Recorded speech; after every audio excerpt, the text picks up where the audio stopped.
নমস্কার সবাইকে, আমি দিব্যশ্রী ট্রাভেল উইথ দিব্যশ্রী চ্যানেলে নতুন একটা ভিডিও নিয়ে চলে এসেছি।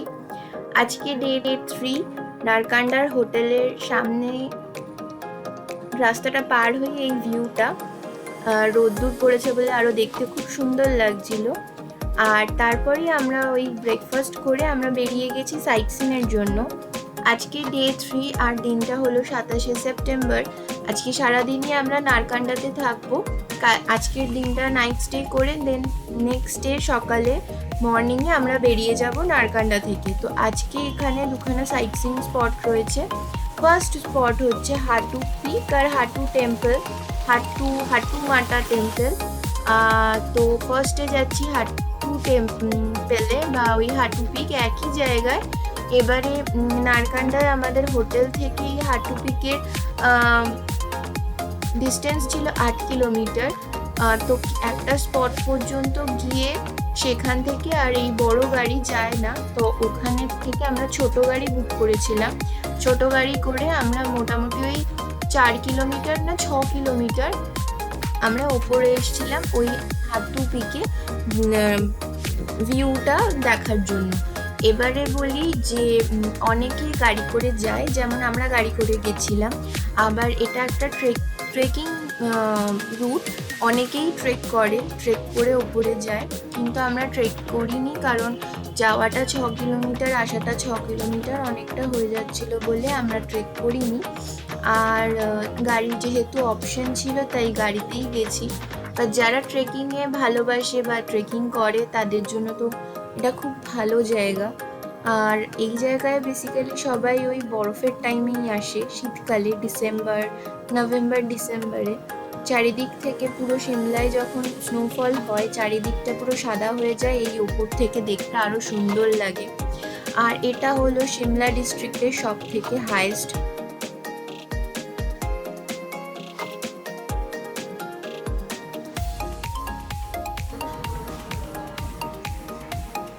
তো আমরা এসে গেছি হাটু পিকে, আর হাটু মাতা টেম্পল এই সাইডে রাইট সাইডে রয়েছে। তো আমরা ফার্স্টে ওই হাটু পিকে যাব সাইডের ভিউ দেখার জন্য, কারণ এখন আকাশটা অনেকটা ক্লিয়ার রয়েছে। মাঝে মধ্যেই মেঘ চলে আসাতে নিচে দেখতে পাচ্ছিলাম না, ভিউটা দেখা যাচ্ছিল না।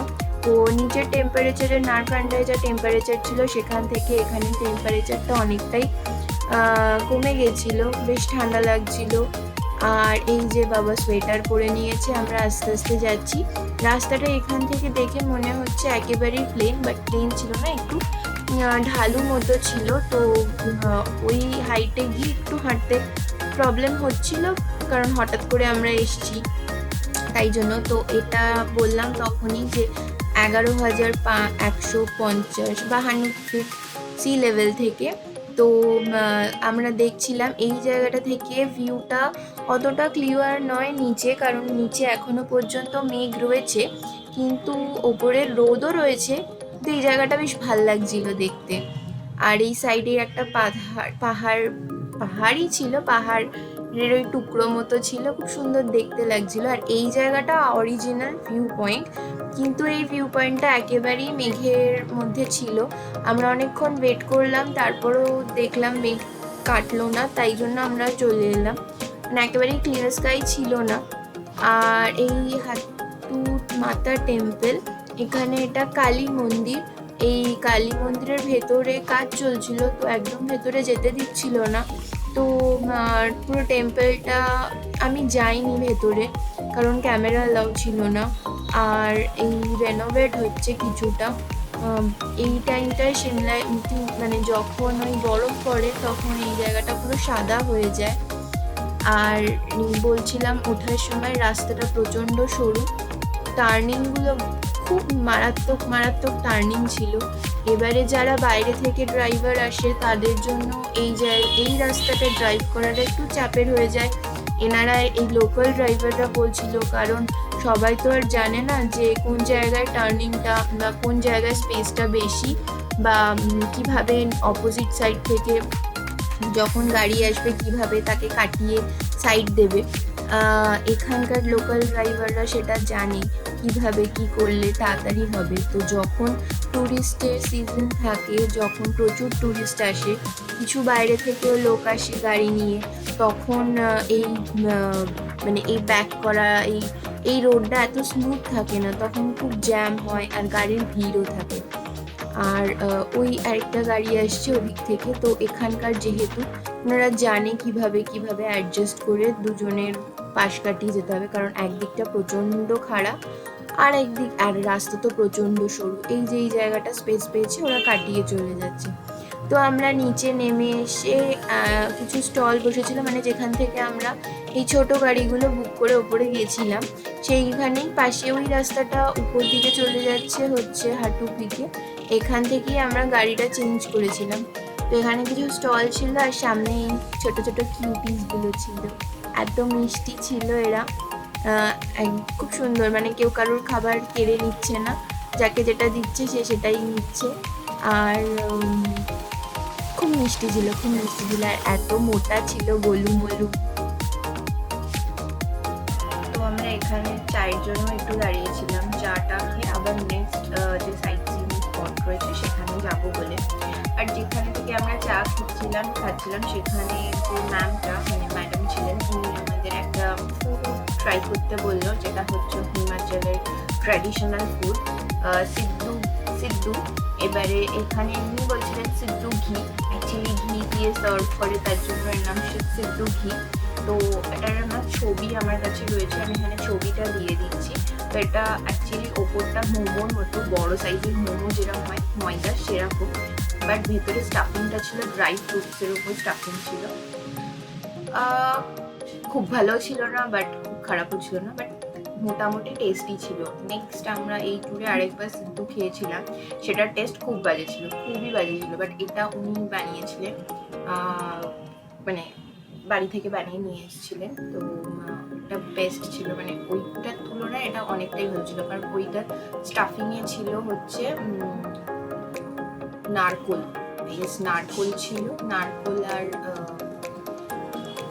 একটা ছাতু টাইপের জিনিস ছিল, খুব বাজে টেস্ট ছিল ভেতরে স্টাফিংটা এত ড্রাই ফ্রুটস ছিল। তো আমরা নেক্সট ডেস্টিনেশন যেটা নেক্সট স্পট সেটাতে যাওয়ার সময় আমরা প্রচুর আপেল গার্ডেন ভেবেছিলাম আমরা ঢুকতে পারবো, বাট ঢোকা যায়নি, যেগুলো ঢোকার যাচ্ছে বা কভার আপ ছিল না সেগুলো তো মানে আপেল নেই, তাই জন্য। আর এইটা একেবারে রাস্তার সাইডে ছিল, আপেলগুলো রাস্তার সাইডে পড়েও ছিল, বেশ কিছু আপেল পড়েছিল, আমরা তুলেও ছিলাম। আর তাই গাড়ি দাঁড় করিয়ে আপেলের ওই কিছু ভিডিও নিলাম। আর এটা হলো হচ্ছে নেক্সট স্পট, যেটা হলো তানিজুবা লেক। এটা হাটুপিক থেকে এটার ডিস্টেন্স হচ্ছে 14 কিলোমিটার। এটারও আশেপাশে প্রচুর আপেল বাগান ছিল। তো এটার আসলে এটাই অ্যাকচুয়ালি ভিউটা ছিল, একটা লেক, খুব ছোট লেকটা ছিল।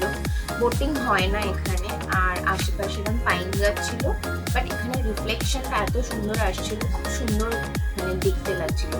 তো ওখান থেকেই আমি আর আঙ্কেলরা ওখানেই আশেপাশে প্রচুর আপেল বাগান ছিল। তো আমরা এতক্ষণ রেড আপেল দেখছিলাম, এখন একটা গ্রিন আপেল, এখানে এই বাগানটাতে অনেক কটা গ্রিন আপেল ছিল, তাই আঙ্কেল ওপরে উঠেছে যে গ্রিন আপেল তোলার জন্য বা নিচে যদি পড়ে থাকে সেটার জন্য।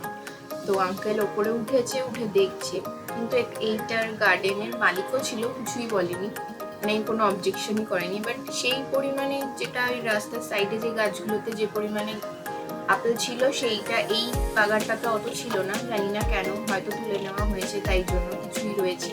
তো আমরা এখান থেকে যে আপেলগুলো পেয়েছিলাম বেশ মিষ্টি ছিল, গ্রিন আপেল।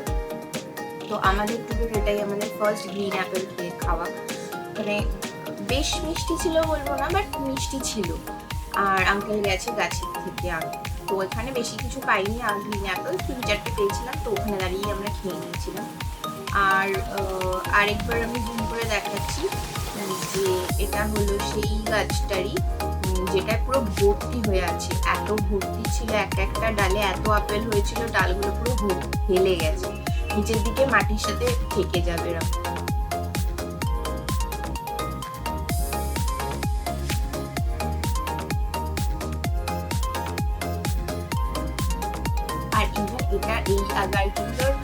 হোটেলের সাইজগুলো অনেকটা বড় ছিল। তো আমাদের আজকে দুটোই স্পট ছিল দেখার জন্য, তো দুটো স্পট দেখে আমরা হোটেল ফিরছিলাম। তো আমরা বললাম যে আমরা এই নারকান্ডার মার্কেট দেখবো। তো মার্কেটটা এইটুকুই মার্কেট ছিল, সামনে আবার হোটেল ছিল কিছু। তো মার্কেটেই আমরা আমাদের যেখানে আমরা ছিলাম যে হোটেলে, সেখান থেকে আমরা লাঞ্চ করিনি। তো আমরা ঠিক করলাম বাইরে থেকে কোনো একটা রেস্টুরেন্টে লাঞ্চ করব। তো এইখানে বাজারের মধ্যে একটা রেস্টুরেন্ট পেয়েছিলাম যেখানে প্রচুর স্টিকার লাগানো আছে, মানে এখানে প্রচুর বাইকাররা আসে আর ওরা ওদের স্টিকারগুলো লাগিয়ে দিয়ে যায়। তো আমিও বাবাকে বললাম চলো এই হোটেলটায় যাই, গিয়ে ট্রাই করি খাবার। তো আমরা সেদিনকে খুব হেভি ব্রেকফাস্ট করেছিলাম বলে আমরা লাইট কিছু খেলাম। আমি, মা, আন্টি আমরা সবাই স্যুপ খেয়েছিলাম, আর আঙ্কেল আন্টিরা সবাই ওই নান আর মিক্স ভেজ নিয়েছিল। তো আমরা এখানে লাঞ্চ করে হোটেলে চলে যাই, আর হোটেলে সেরকম কিছু করিও নি আর বেরোইও নি। তো সেই দিনের এটা হলো নেক্সট ডে। সকালবেলা আমরা নারকান্ডায় হোটেলে ব্রেকফাস্ট করে বেরিয়ে গেছি। আজকে আমরা যাচ্ছি সাংলা, আমাদের নেক্সট স্টপ যেখানে আমরা থাকবো আজকে। বাট যাওয়ার আগে আমরা ভীমা কালী টেম্পল হয়ে যাব, আর মাঝে তো আমাদের ব্রেকফাস্ট লাঞ্চ রয়েছে, লাঞ্চের জন্য দাঁড়াতেই হবে। তো ভীমা কালী টেম্পল হলো সারাহানে, যারা সিমলা থেকে স্পিতি যায় তারা অনেক সময় কেউ নারকান্ডায় স্টে করে, আবার কেউ সারাহানে স্টে করে। বাট আমরা নারকান্ডায় স্টে করেছিলাম আর সারাহানে যাচ্ছিলাম হয়ে দেন তারপর সাংলা যাব। তো সাংলার ডিস্টেন্স নারকান্ডা থেকে হচ্ছে 160 কিলোমিটার, আর টাইমটা মোটামুটি ওই 4 থেকে 5 ঘন্টা টাইম লাগবে। তো চলো যাওয়া যাক।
এসে গেছি ভীমা কালী টেম্পলে। ভীমা কালীর গাড়ি রেখে আমরা ভীমা কালী টেম্পলের জন্য হেঁটে যাচ্ছি।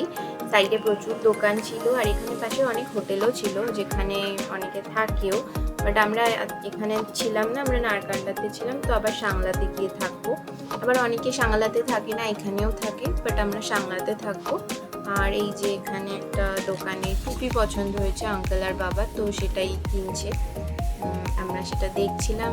সাইডে অনেক মন্দিরে পুজো দেওয়ার জন্য জিনিসও ছিল, সেগুলো বিক্রি হচ্ছিল, কিন্তু আমরা তো পুজো দেবো না, আর জাস্ট দর্শন করবো আমরা।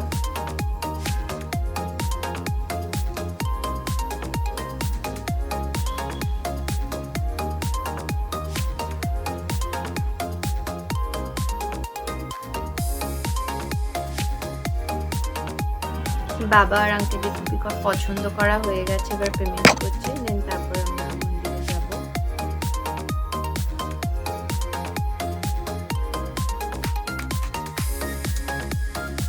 এটা ওখানকার ট্র্যাডিশনাল টুপি, অনেকেই পরেছিল, তো বাবা আর আঙ্কেলও কিনলো ঠান্ডা লাগছে দেখে। এইখানেই হোটেলটার গেটটা এত সুন্দর ডিজাইন ছিল কাঠের ওপর, তাই ভিডিও করার, তারপর পালিশ করা ছিল বলে পুরো গ্লেজ দিচ্ছিল সুন্দর, রোদও পড়েছিল, দেখতে খুব সুন্দর লাগছিল।